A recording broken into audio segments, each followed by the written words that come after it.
The ideas, procedures, and suggestions contained within this podcast are not intended as a substitute for consulting with a medical professional. All matters regarding your health and fitness require medical consultation and supervision. Welcome to the Warrior Wellness Podcast, a podcast for military members, veterans, and first responders focusing on fitness, health, nutrition, and biohacking. Our mission with this podcast is to introduce America's heroes to lifestyle habits and hacks that will help them live healthier, happier lives, and in turn, be fit enough to continue their support of their communities and country.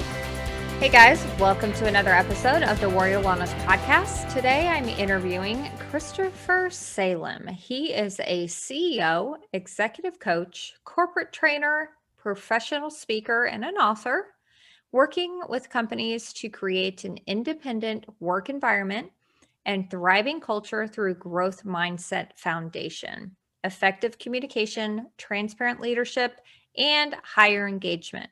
He mentors C-suite business leaders, entrepreneurs, and sales professionals to build and protect their brands by raising their level of influence as trusted advisors to maximize their results. His book, Master Your Inner Critic, Resolve the Root Cause, Create Prosperity, went international bestseller in 2016. He also co-authored a recent addition to Mastering the Art of Success with Jack Canfield.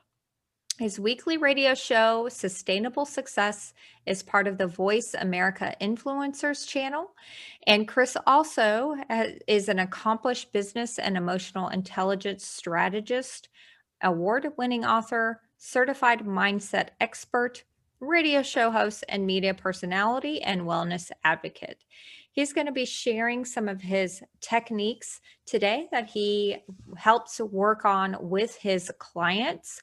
So I know this sounds kind of like high C-suite kind of stuff, but this can be used by the everyday Jane and Joe.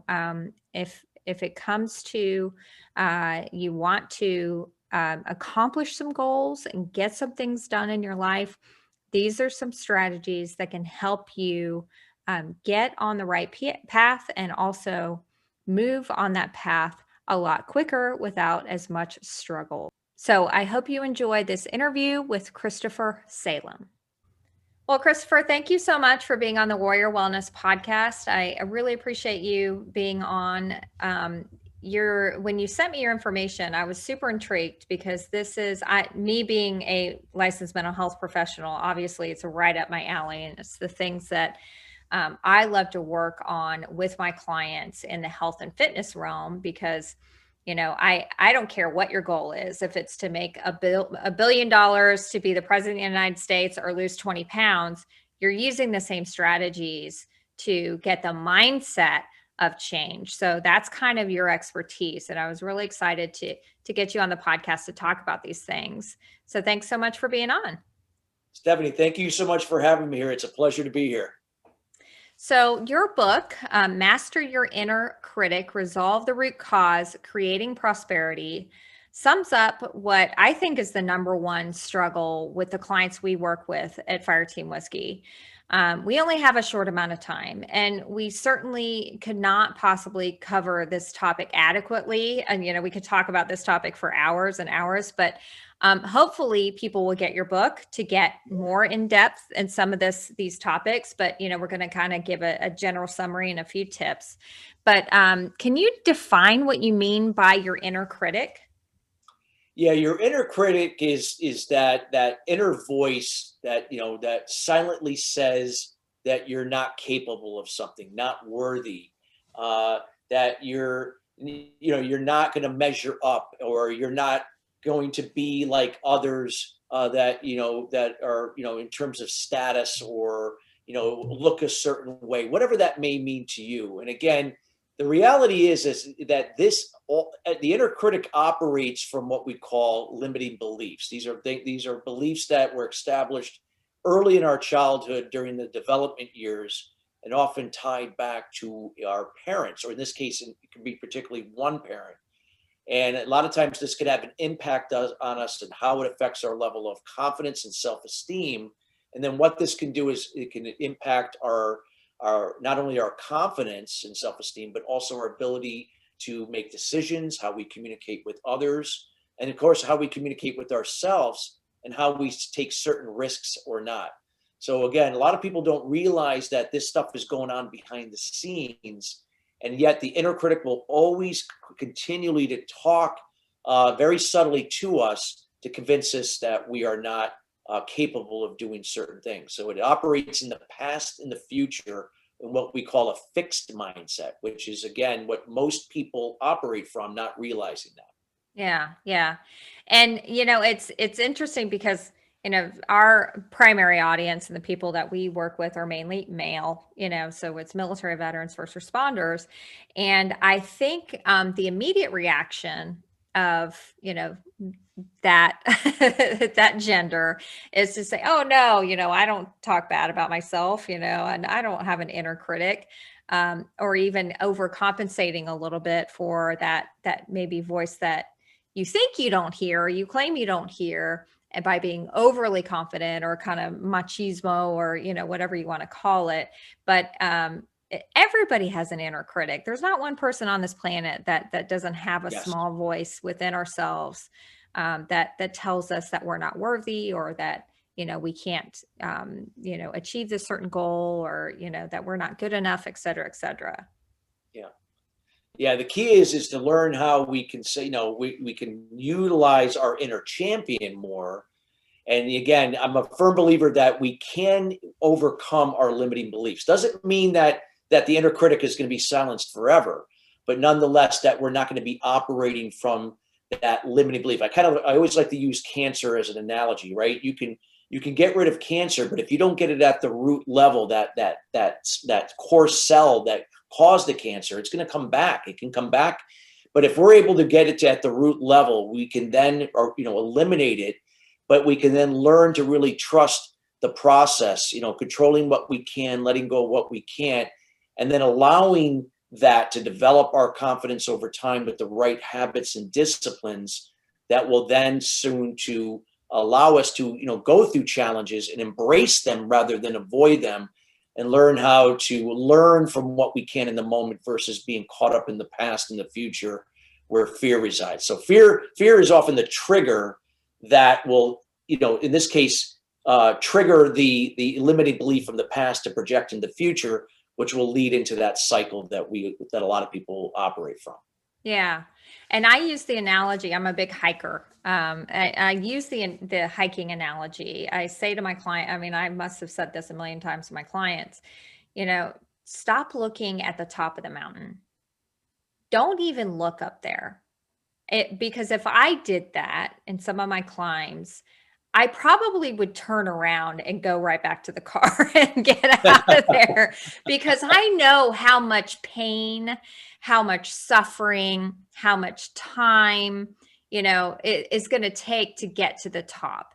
And if we keep focusing on, that big goal, whatever it is, we're going to talk ourselves out of it. There's going to be all sorts of inner critics, telling you every reason under the sun why you should not do it, why you can't do it, right?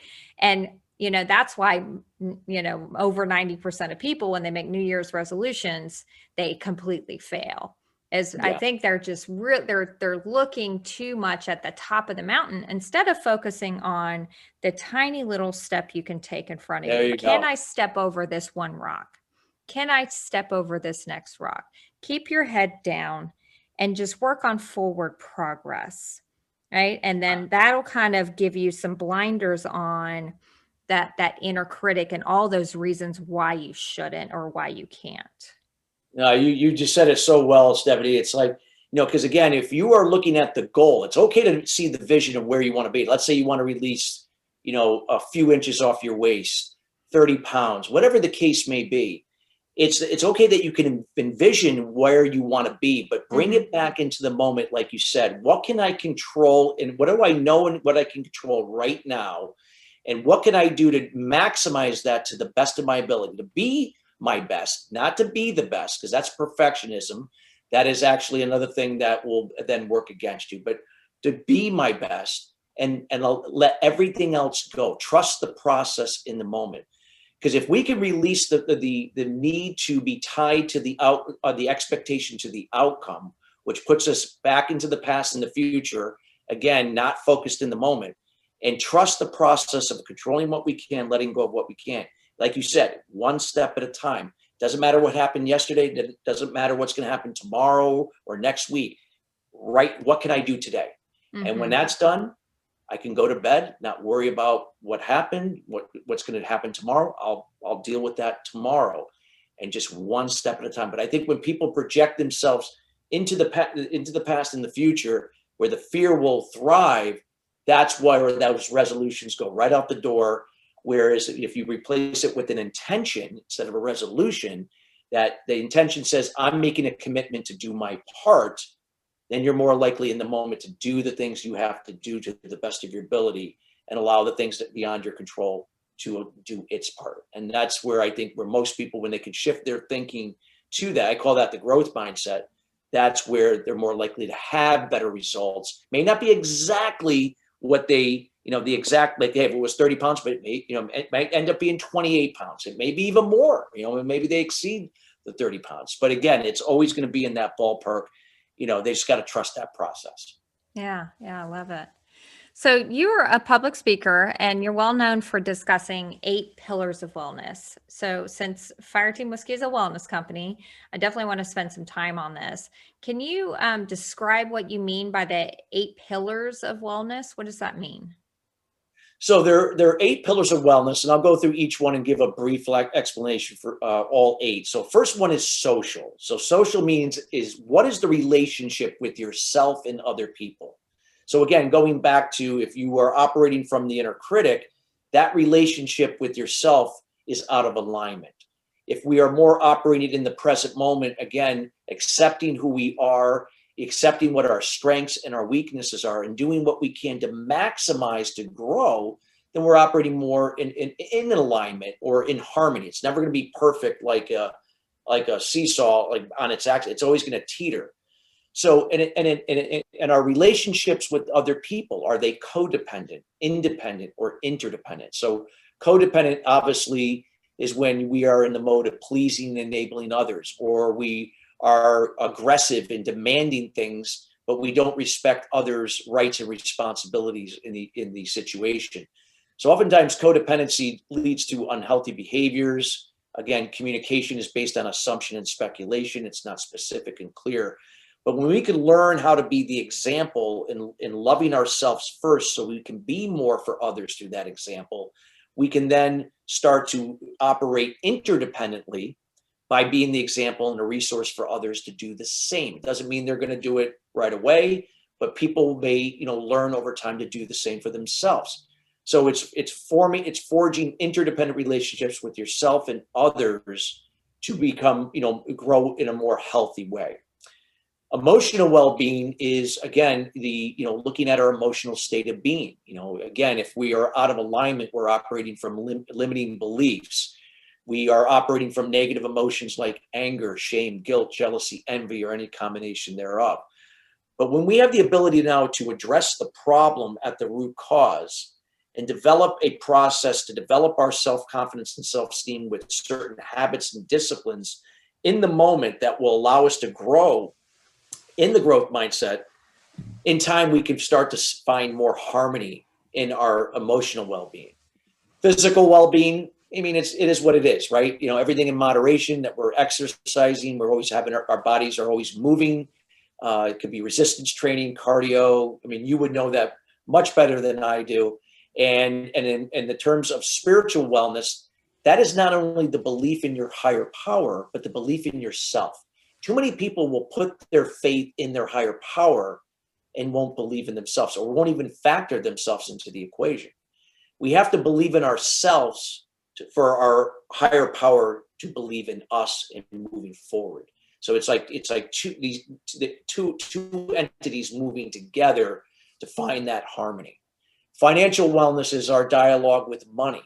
Is it one of lack? Is it one of abundance? So if you're in debt or living paycheck to paycheck, there may be certain things that are off with your dialogue with money. Again, limiting beliefs have a profound effect on that particular area, depending upon how we grew up. Next is intellectual intelligence. Are we nurturing our minds? Just like we go to the gym and we go work out, we do yoga, do all these things for our bodies. What are we doing for our minds to stimulate our not only our mindsets through like meditation and journaling, but are we doing trivia? Are we doing puzzles? Certain things that are going to get us to think, not sitting in front of a TV for 5 hours a day or going through social media notifications for hours at end. And then there's occupational wellness. It's not what you do, but why do you do what you do? It's the why that drives the what. If you are just doing what you do, there's no passion, there's no purpose. So it's either finding the passion of what it is in what you do, or maybe perhaps looking for really what the why is. So then you can develop the what behind, after that. And then finally, there's environmental wellness. That is the environment that you live in. That could be the environment you work in and anywhere in between. So that's usually your home, your vehicle, and your workplace. Is it one of clutter or is it one of organization? Now, if it's ultra organized, that's a sign of perfectionism. That's not good either. But it's again finding that happy medium where you have more organization. So it allows for more clarity in your mind so you can be more decisive and then take action. You begin to see opportunities disguised in the challenges and setbacks, be able to move through them to accomplish and become more. So when we can find alignment with our 8 pillars, we're more likely now to have a more sustainable path of operating in the solution that I like to call, trusting the process, and operating from a level of higher confidence in our abilities to do more and be the example for others to do the same. So again, you can see how the 8 pillars can affect you in a positive way and also in a negative way. So if you're emotionally unbalanced or out of alignment, obviously that's going to affect you physically. That could affect you financially, and it can be vice versa. So I'm a firm believer that, if you're looking to release weight, it's not just the exercise. You got to look at this. What would have been the cause for you putting on the weight to begin with? Yes, it could have been a genetic thing. It could be something, medicine you're taking, but oftentimes it's often an emotional thing that someone's going through. Maybe they're not eating right, or again, just certain things that are leading to weight gain. So I always say that if you're going to address a problem, look at the 8 pillars as a way to not only get out of the problem, but also to build a pattern of habits and disciplines that will allow you to find harmony with them, to have a more work life of harmony rather than out of alignment. Yeah, So exactly. those are the 8 pillars of wellness. I love that. And I love that last one too. I never thought about it that way. That's so great. That's very good. It's funny. It's funny. I had a doctor one time at one of my workshops, and I knew who he was, and I asked him if can we I don't want to put you on the spot, but he goes, no, I want you to use me as the example, and I know people are gonna probably think I'm nuts, and I said, okay, we're gonna pick Dr. So-and-so, which he gladly volunteered. And he said he had told us why his life wasn't where he wanted it to be. He had problems with relationships, blah, blah, blah. And I said, we're going to go on a little road trip here. And people are like, road trip? What do you mean? It's cold outside. I'm not going to. I said, we're just going to go outside into the parking lot. And we went out to his car, and I knew what was going to be in his car. And when I opened up his door, Dunkin' Donut wrappers, newspapers. Again, this was 4 or 5 years ago now. And, I looked at his trunk. He had beachwear, again, more Dunkin' Donut wrappers. Why did he have beach stuff back there when it was at the end of November? So again, there was a lot of clutter. And because of that, he was operating his life and his business from a place of clutterness. So I'm not saying that people that are messy and have a lot of disorganized are not going to be smart, or they're not going to be successful in their businesses. You very well can be. But oftentimes there's going to be a disruption somewhere in your life in terms of where things are not moving. It's energy. So we have to purge things to create a better flow of energy and be able to get rid of the things that don't serve you or don't serve any purpose. Yeah. So environmental, wellness is an important component that oftentimes people take for granted or don't even consider. Yeah, and what I wanted to do with you is just do a quick like practical application of how each of these pillars can be kind of Yeah, cleaned up. You know, yeah, how they each of these pillars can be worked on. Like you said, any goal, it doesn't matter what it is. If you have a specific thing in your life that you want to correct or achieve, then you need to be looking at all 8 of these things in regards yes, to that specific goal. So let's just, because we're Fire Team Whiskey, let's just use the example. I'm a military veteran. I got out of the military. I've put on 60 pounds, and this has really been bothering me. It seems like every year I've been trying to get it off. I'll lose a few pounds, and then I just kind of lose my willpower and just go right back to the same old, same old. So let's use that example of how, this person could start working on and identifying some areas in these pillars to work on. So, first, social. What are some possible things that would, affect that a person who has 60 pounds to lose would need to work on socially? well, we would look at at their relationships again. What is the how do they what is the dialogue that they often say to themselves, being honest without over analyzing.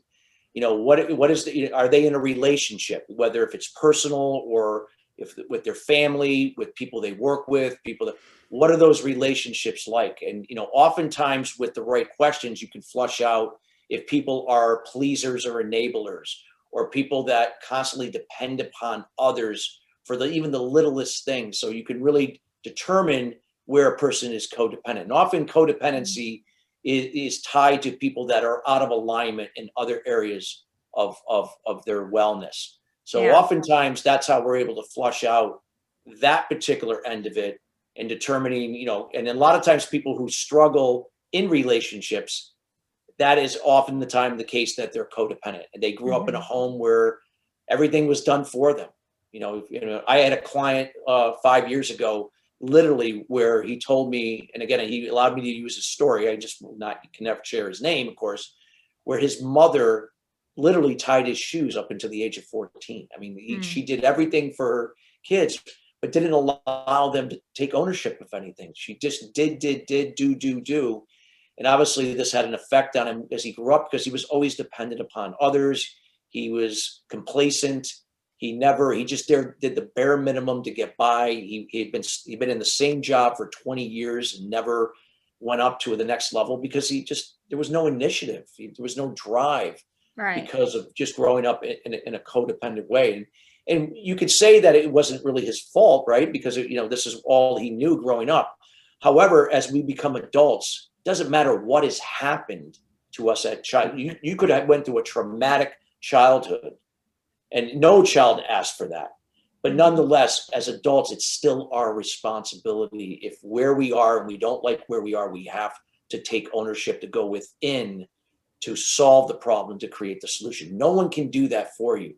A Hmm. good coach like yourself, Stephanie, can be an example for them, can guide them, can show them the process, but it's still going to be up to them to go within to do and implement this on their own, to get out of their own way. Yeah. And oftentimes, again, people don't, as codependents, we don't see it that way. We're the victim. It is what Right. it is. But they reach a point where eventually they find out otherwise. And I know that personally because that was me, because I was a codependent and I experienced it full hand. I'm a recovering codependent Hmm. and I'm a recovering perfectionist and a recovering control freak. So I'll Yeah. raise my hand to all three. So I learned a way that I was able to turn all those things around, but I had to get rid of the things that weren't serving me to develop a clean slate to put in place the right habits and disciplines to change my thinking to create the life that I've been living now for 21 years. Yeah. And I think it was Jim Ron maybe who said you're kind of the average of the 5 people that you spend the most time with. This is Yeah. definitely something that if you're listening and you really should think on. This is something you should be Yeah. looking at in the social pillar is, Yes. maybe the reason why you fail in your your nutrition goals is because you hang out with all these people who are just like, just eat the pizza. Who cares? You don't need to lose weight, and they're not supporting your goals. They're not encouraging you. So that's just something to think about in the social area, is not only your, maybe previous traumatic relationships or codependent relationships, but also maybe the people who you're spending time with right now who may not be conducive to this specific goal you're going for. And you might have to take a break from some of those people. You do. I mean, and again, you could still be the example from them from afar. So you may be, sometimes we're married to someone like that. Mm-hmm. We, whatever the case may be. But again, knowing when to put up boundaries. And that is the thing that oftentimes that people don't do a good job of doing. It's okay to put up boundaries, to say no, or when someone is their behavior or their communication is, impacting us in a negative way, we can put up a boundary to remove ourselves. And again, like you said, put ourselves around people in an environment and other situations where it brings out that interdependency to thrive and so on. So that's something I had to do. I had to get away from the environments where there was drinking, because I suffered from 12 years of addiction as a result of my self-limiting beliefs, because that's the only way I knew how to escape it. I didn't know how to deal with my anger. It was the only way I could do it. And I had to undo all of those things, not only the addictions, but also to undo remove the limiting beliefs, the need for validation. That was my limiting belief. And to know that I didn't need to be validated by anyone. Right. I didn't get it from my father, but that's okay. My father couldn't give what he didn't have. My father was basically passing on the same thing that happened to him to me. And I would have done the same thing to my son. Thank God I didn't have my son when this all happened. I had it well after I had gone through this. So I was able to change the cycle of this repeating itself in my family. So I'm hoping, knock on wood, that again, it all pans out for him as he becomes an adult. And so far, it's showing that it's working. So we'll see how things go along. So emotional, I know we kind of already talked a little bit in the social aspect of emotional. This is one I joke about all the time, is food is the only coping skill. Food and video time is the only coping skill that Americans have. Like, you had a great day, food and sitting in front of the TV for 2 hours. Had a bad day, food and sit in front of the TV for 3 hours. Doesn't matter if it's good or bad. You're exactly right. It's the only coping. You open up the toolbox of coping skills and there's just that. That's it. And so this is one I joke about all the time, that this is a big one that I work on with my clients is, a lot of times emotionally we use food or getting off track with our goals as an excuse or a coping skill for, name the emergency or emotional issue of the day, because there's always going to be one. And, no matter what, we're always going to find some sort of reason, I scuffed my shoe today, like, let's come off plan. Yeah. There's always going to be a reason, big, small to indifferent in the middle. So this is one of the emotional ones, but certainly, like you said, definitely, maybe getting with a therapist or a coach and identifying maybe some of those, past relationships, past traumas, And you made a great point there. You said therapist and coach, because there are situations where both are very good. I have a client that I work with right now has been with me now for a little while and working with a therapist, because there's some really deep rooted things there. So now this person's getting a perspective more from a therapeutic perspective, and then also a coaching perspective. And it's been working pretty well.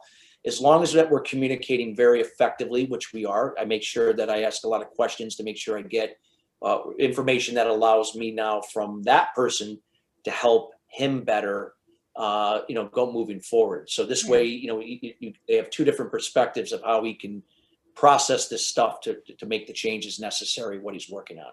Right. And so physically, other than doing your workouts and stuff, can you give an example of how somebody can address this pillar if they have a goal of, losing 60 pounds? What are some physical things that they could do?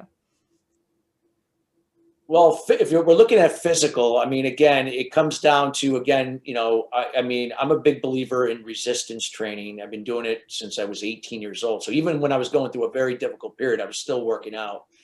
But I wasn't addressing this. So my other pillars were all off. My physical was okay, but even then, I had some issues, obviously from the emotional side. But I would say some resistance training, anything, cardio, yoga.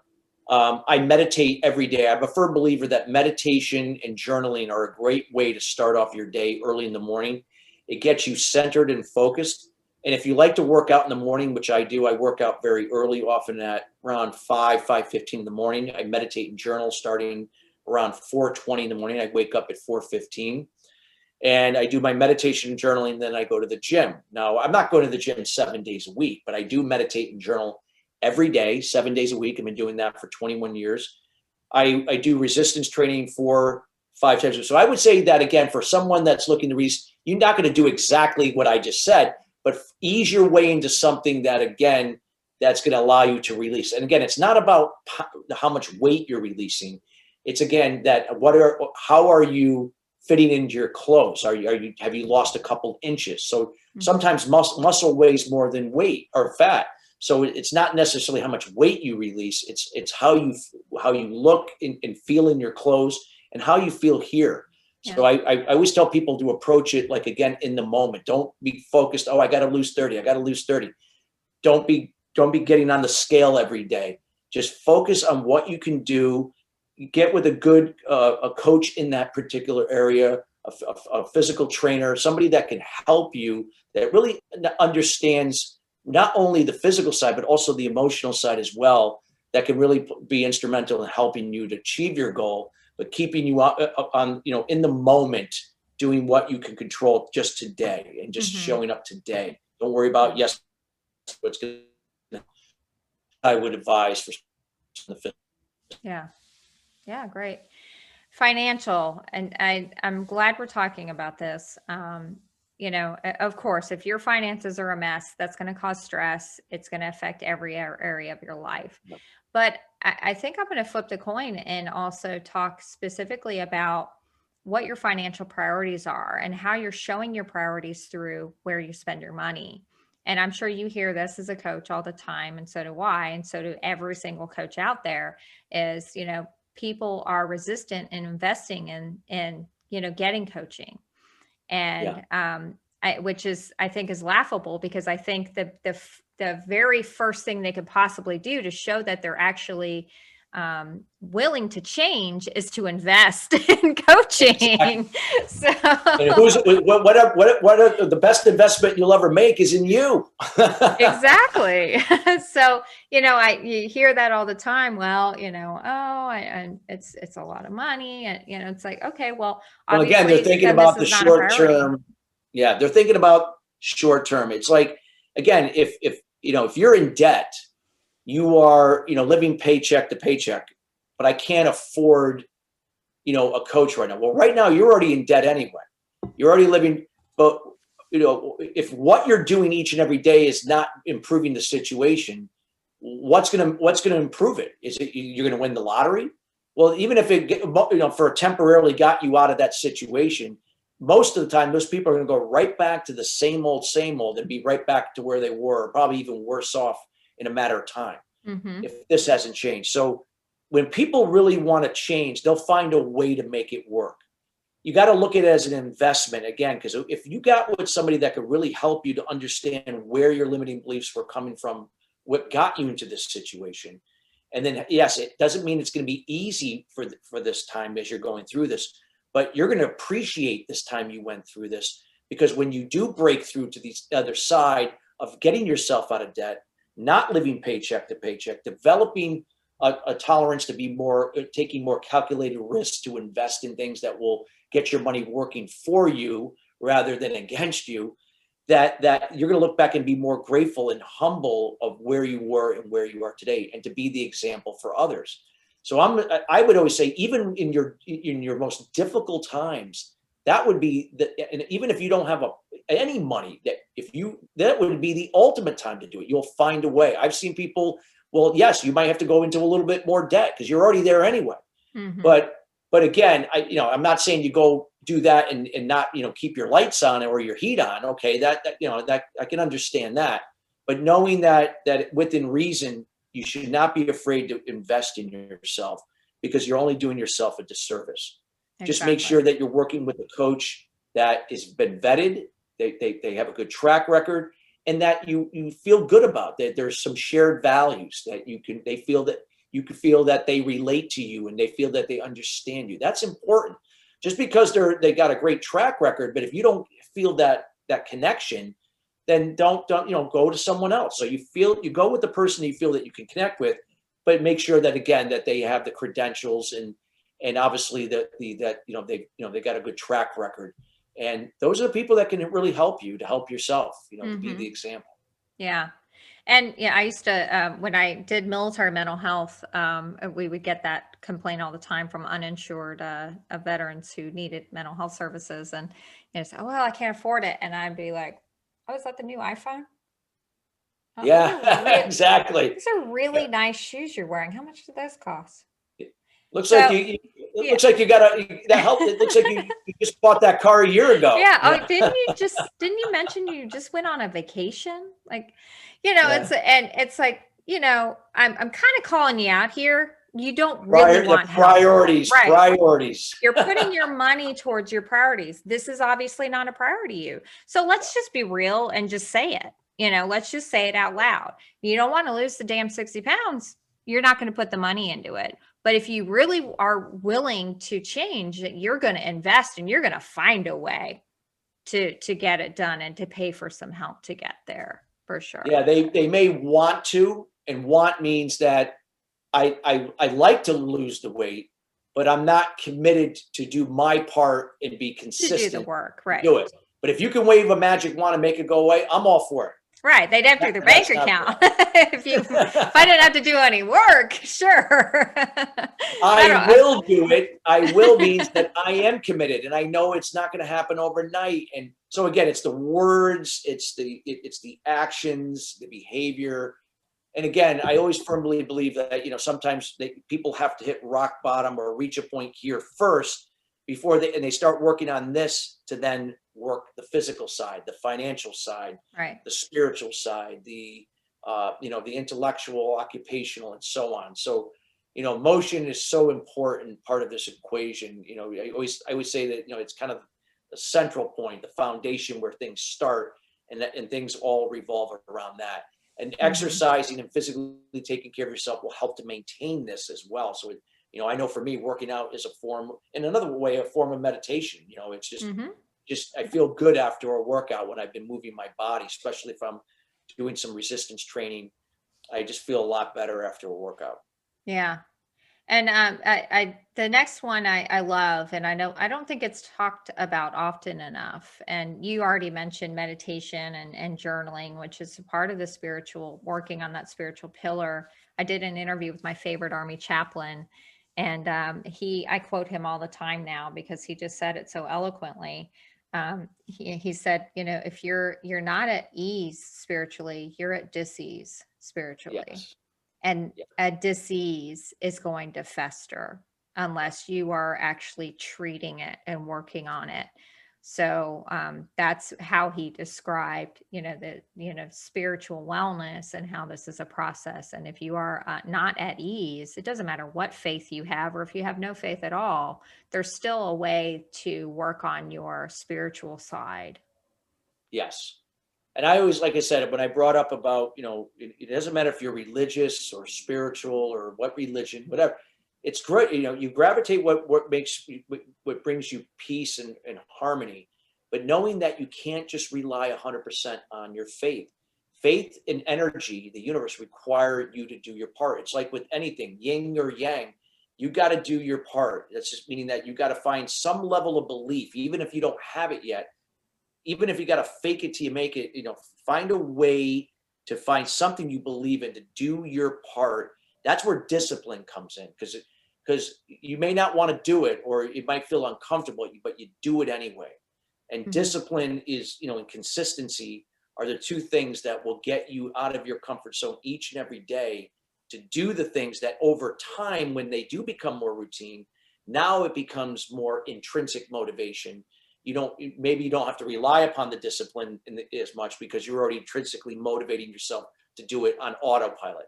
But in the beginning, it doesn't work that way. And habits may form in 3 weeks, but they don't become embedded and forged in your mindset for 6 months to a year. It could take. I mean, it takes time. That's why I'm a big believer in discipline and consistency with habits and disciplines that will serve you rather than work against you. Yeah, exactly. And intellectual, this is huge. Yeah. There is a knowledge base that you have to continue to work on. It's unfortunate that so many people just graduate from college and they never read a book ever again. All the reading that they do is scrolling through Facebook. It's like you have to expand your knowledge base, especially if you have a goal. You need to do a little research, read some perspectives on that specific topic, find the school of thought that works for you in your situation, learn from the masters in these areas of, so I think we just get so closed off and just go off of, what we saw on Facebook or the trend. What's the trend right now in dieting or fitness? Yesterday was CrossFit. Now it's that, it's like just because everybody's doing it doesn't mean that's the right solution for you. So you need to educate yourself a little bit, do some research, do some reading, talk to some experts to find the right equation for your situation. And this Absolutely. does require some intellectual research and to work on this pillar. No, it's true. And part of intellectual wellness is also not only the intellectual intelligence itself, right? That's something that's tangible, right? You can see it, you can read it. It's a fact, it's a trend, it's a stat, whatever it may be. That's important, but it's also factoring in that blind faith again. That's the spiritual side of intellectual wellness, and that's EQ, emotional intelligence. Mm-hmm. It's knowing that again, you got to trust your intuition, your inner being. And again, that when you feel good around someone, again, don't allow your inner critic to say, well, you can't afford this. They can't really help us. But I still feel good around them. I just feel like on some level I trust them. But yet you're trying to talk your way out of it. That again is EQ telling you that this person is in alignment in some way that can help you to help yourself, but you have to surrender and allow yourself to be open for help. Receive without resistance. I always like to say, give without expectation, receive without resistance. You are now in receive mode. You can't give anything at this point because you have nothing to give. You are here to receive right now without resistance, so that when you do go through this, you can now give it through your example without expectation, allow someone else to receive. Yeah. So I think it's so important that you pointed that out about intellectual. That's another factor in it as well. Yeah. Yeah. And then I love the environmental thing. This goes along with the discipline. I don't think, I can't remember who it was. I think it was Tim Ferriss or Tony Robbins or somebody who said, if one of your goals is to work out every day, wake up and put on your damn gym clothes. So, and do not remove them until you work out. That's like the rule. So I'm huge in structuring your environment to support your goals. So if your goal is to not eat junk food, why the hell do you have pantries full of junk food? Yep. So it's that incongruence, in psychology, that's what we call incongruence. You're saying you want this, but your behavior tells differently. Exactly. So I think setting up your environment to support your goals is such a huge thing to do. And most people don't ever work on this pillar. No, they don't. That's why out of the 8 pillars, that's why often E is often the last, because no one really considers it and takes it into consideration. But it's so funny that you brought that up, because I usually emphasize it, even though it's not considered the top 4 of the 4 pillars. That would be, again, emotional, physical, spiritual, and financial. Or sometimes people could say social, but usually it's those 4. But environmental is so important because it's again, everything around us. It's again, That can even be people that we're with, right? Mhm. I mean, that's social too. Again, people, if we're codependent around codependent people, yes. But oftentimes that it could be, that environmental and social codependency can be hand in hand, because you could be with someone who's also cluttered and, it got disorganized, and that can impact you in a way too, because that affects you where you live and where you operate. So again, you can't control another person and what they're doing, but you can control your end of it. And that's where we can be responsible, doing what we can to make sure that we find some organization, and it's just one step at a time. It doesn't mean it has to happen overnight, one step at a time. And when I talked about the doctor as the example, he finally got it and was able to make some changes over time to start making improvements in that area to kind of, get more clarity, which he was lacking at that time. Right, right. And it's also so very simple too, if you really think about it. You don't tell an addict like to go to the bar and just hang out, and have sparkling water. Oh, you'll just have a Coke. We don't tell them to do, because we understand how important the environment, plays a role in our decisions and our behaviors and our habits and addictions and our, so why do we do that to ourselves? We self-sabotage a lot when we We have these goals. self-sabotage, yeah.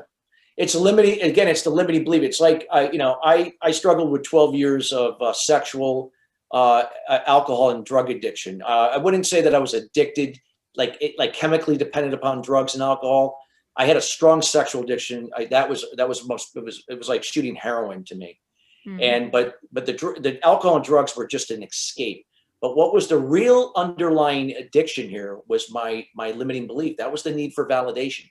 I had this strong need to be validated. If I didn't get validated, I would get angry and aggressive, and I would sabotage every relationship I got into, whether it was personal, whether if it was work related, family. I could start strong, and then I would crash, and then I start all over again. It was just a cycle of rise and fall, and mm, and I had, and I was the victim. That's how, what a codependent is. We're victims.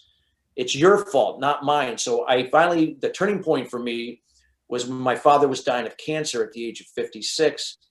In hindsight, it was my dad's own limiting beliefs that I believed that manifested itself into cancer, because he had a lot of emotional demons that he never addressed. But it was like he gave me the greatest gift the day before he died, because he couldn't talk.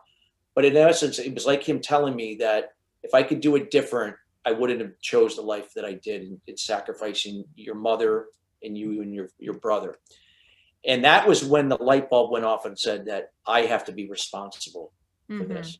So in a mhm. way, my dad's passing was also the turning point in my life that I've never looked back since then. I didn't know what I was going to do. I didn't know how I was going to go about making this change.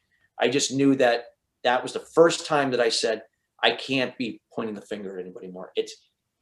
This is on me. No matter Yeah, what has happened, regardless if I asked for it or not, it's still my responsibility. yeah.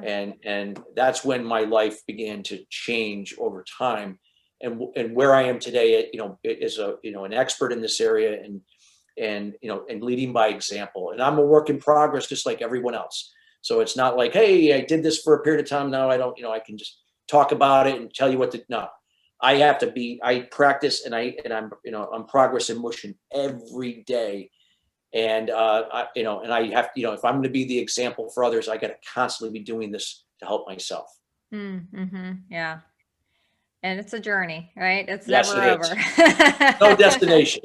Right, It's exactly. progress in motion. It's a journey that, until, whenever we leave this world, that's the way I look at it. Exactly. So, other than purchasing your book, Master Your Inner Critic, Resolve the Root Cause, Create Prosperity, how can our listeners get help from you, or get some more information about this? Sure. Feel free to reach out to me. You can reach out to me on LinkedIn. You can check out my website at ChristopherSalem.com. That's Christopher, Salem, SALEM.com. Or send me an email at chris@ChristopherSalem.com. There's no obligation. I'd be more than happy. I'd just like to get to know you and what you're up to, where you are, where you like to be. And if there's something I can do to point you in the right direction with any, advice, any insight, I'd be happy to do so. And if there's something, more required, I'll be happy to give you some ideas and recommendations of how I could help. Thank you so much, Chris. This has been a great discussion. Thank you so much, Stephanie, for having me. It's been a pleasure to be here. Thanks for joining us on another episode of the Warrior Wellness Podcast. Make sure to subscribe to us on iTunes or Spotify and leave us a review while you're there. If you send us a screenshot of your review and your name and mailing address to info@fireteamwhiskey.com, we will send you a little thank you gift for leaving us a review. Until next time.